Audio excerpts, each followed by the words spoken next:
Max and Alfie, thank you so much for spending some time with me today. Mission Impossible: Final Reckoning is out this weekend. You gentlemen are the composers for the film. Let's start with just how do you feel being part of this franchise that has gone now for so many years and is part of so many people's multi-generational and really you guys are what may be the final sound of the franchise. It's very exciting, and especially first of all, thanks for having us, Manny.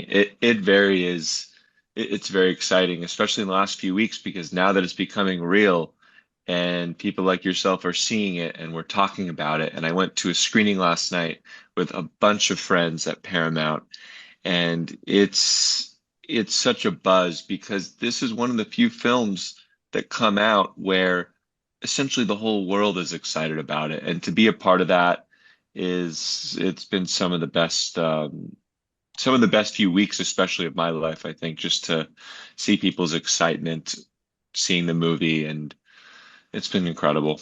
Yeah, we worked on this film in a small office, a very nice office in Fitzrovia, but it's very small, very intimate, a lot of late nights, and you forget when it goes global, it's such a strange feeling, it's so weird. And we've been to Cannes, we've been to New York premiere, we went to London, and London in particular. I mean, they closed down the whole of Leicester Square. It's incredible to see how people behave when they know Tom Cruise is in the building. And it was, I mean, so many people there. Uh yeah, at that moment you really realize how much this franchise means to people, all around the world. It's been great. I can't imagine the contrast between the stunt teams and what they're doing out there. And then now you're telling me now we were working on it on a little room. But I Yeah. mean it's so important because without your guys' music, without your guys' sound, it really it's really missing that the special sauce per se. I'm sorry, my cat. Yeah. Yes. Tell me where did you guys start? You guys get the call, you guys get the nod, you guys are doing Mission Impossible: Final Reckoning. Where do you even begin? I Well, called my parents the first thing that happened when that call happened. And then Alfie and I jumped on the phone the next day, and we said, "All right, we're doing this." yeah. And um, I think first things first, we kept writing. That was the most important thing is, okay, well, I'm coming in a month to move to London. We better do some more writing. So that was the most important thing. But then I had to build two computer setups quickly and then ship them to London so that Alfie and I had identical setups. So that was kind of a more technical thing that had to happen immediately. And yeah, do you want to take it from there, Alfie? Yeah. I mean, so yeah, we got writing. We made, you start writing the film you think it's going to be, and then Mm. you start writing the film it actually is.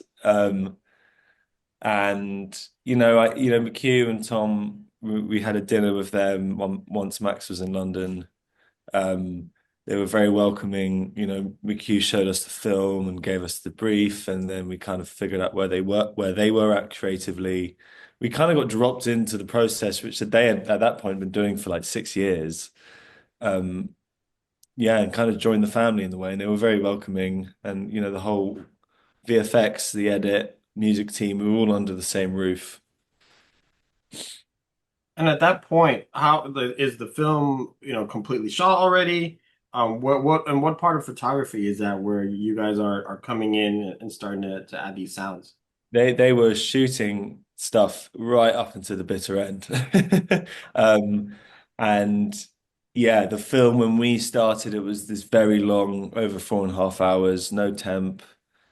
They do a lot of the parts of filmmaking, so kind of production, post-production, kind of simultaneously.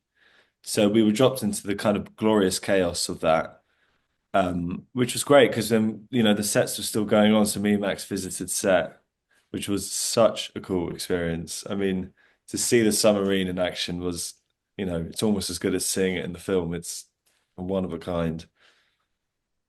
Yeah, because I mean, Tom, we know from videos and just everything that he likes to do everything practically, which is insane.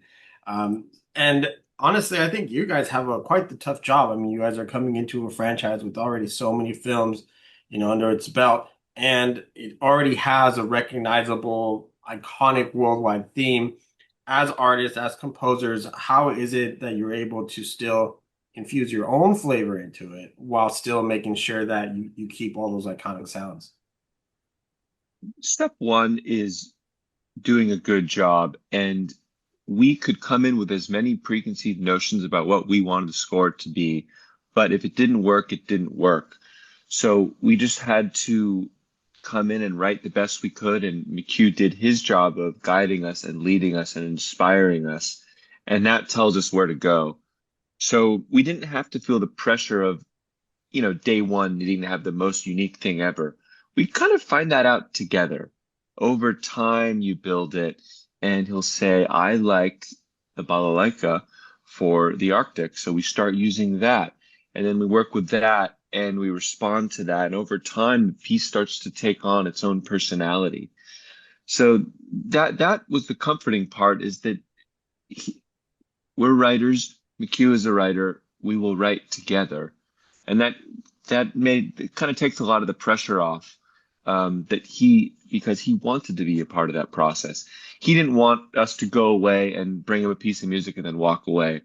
We would talk about melodies. We would talk about chords. We would talk about rhythms. It was super engaging.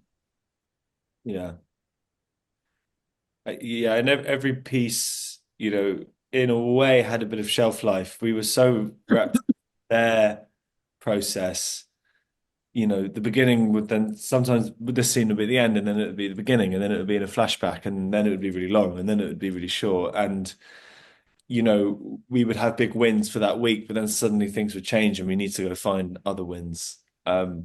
So, you know, yeah, it was kind of unlinear in that way. It wasn't like, oh, okay, we'll start the beginning and then work to the end. It was kind of everything going on simultaneously, which is, parallel to the way they've worked too. They're shooting and doing post-production simultaneously. Seems like a ton of work. One of the things that makes Mission Impossible iconic, of course, are the scenes really where we call them heists. You want to call them whatever you want, but a lot of those moments need a lot of tension, a lot of sometimes even like silent moments as he goes from one thing to another. What's your approach on some of these big moments? We have the submarine, we have the plane, and we have a couple more. I mean, these are really big moments that really require that perfect sound to just really get us super excited. I think something that you mentioned, which I think is actually sometimes more difficult and more interesting, is the moments in between the big moments. Yeah. How do you connect scenes? How do you get from one place to another? Because really, if we were scoring scene where they're in the Arctic and then they go back to Mount Weather, if if the transition from one to the other wasn't right, it was all wrong. So really, I think to answer your question is this. You need to look at the most important part of the scene. What is the core of the scene? What is the emotion? Where are they? Because that tells you your color palette and it tells you what are we trying to convey to the audience in the most basic sense. And that'll include theme. And then you need to see how long is this section? How long is this section? And then a lot of the times the whole bit would be based on one simple melody, but then it would have to shift subtly when we go from one to the other. Because McHugh didn't really like if we had piece here, piece here, piece here. He was not interested in that. He was interested in the music telling one smooth story so the audience is fully engaged and you're not knocked by, let's say, some weird sound when we go from one location to the other. He's trying to tell you that they're a team and the music is linking them. So we, much like the screenplay, need to be smooth and coherent. Yeah. And, a frequent note in perspective we did was, where's Ethan at? Ethan's peril, Ethan's journey, Mm. Ethan's stress. That was usually the lens in which we saw things as well. Yeah, yeah. There's certain scenes I'm not going to talk about them in any detail, just because I mean better to enjoy in the theater. But yeah, you have different characters in different places, really putting a puzzle together. And yeah, your sounds need to match up because we're jumping around. Makes it all that much more fun. Now tell me a little bit about both of your guys' workflow. Because I've talked with the Newton brothers before and all their work they've done on like Daredevil and things like that. And I find like sometimes pairings work out sometimes a little bit better because you're able to bounce ideas off of each other, or maybe I don't know. Tell me about your guys' relationship and really how you guys are able to have, great chemistry to be able to do a film like this. Alfie and I had some of the same training working for Lauren Balfe for a bunch of years. So from the outset, that means on a technical level, we can share musical ideas very easily in terms of a melody or rhythms. We can truly drag and drop into each other's sessions so that we can share ideas and work on them at the same time. Granted, in general, we need to go into our rooms and just start writing and not think too much about where's it going to go? What's it going to do? What colors am I using? Using your instincts or our instincts that we've been building basically over the course of our careers and just thinking this rhythm is a bit missiony. And then just starting, and then whether it be the end of the day or the start of the next day, we'll say, come into my room. I'm going to show you this idea. And then we'll say, oh, that's a cool rhythm. This chord progression, not so sure about it. How do we fix it? I like it when it goes here. And you just have these really tangible, exciting conversations about writing music. And again, I've done some co-scores before, so I'm familiar with the process of you start somewhere and then pretty quickly you get to another place and it's very exciting. So I think it's about being patient and knowing that not everybody writes the exact same way as you, but that's a good thing because that means you come up with ideas in different ways and hopefully the music sounds different. And over time, it starts to blend together, and that's the fun part. Yeah, I think that's all very, it's nice to have two people because you do different things and that's opportunity. Um, and also tunnel vision, it's so useful to have someone come in, be a second pair of eyes in ears at 2 in the morning. It's very valuable. Now, you spoke about Lauren, and correct me if I'm wrong, but that's the composer for Dead Reckoning, correct? That's right. That is right. So, And many other things. yeah, but just the connection. So, did that, being that, basically we're talking almost under the same umbrella, did that make it easier for you guys to do your job on this film, being that you guys knew each other?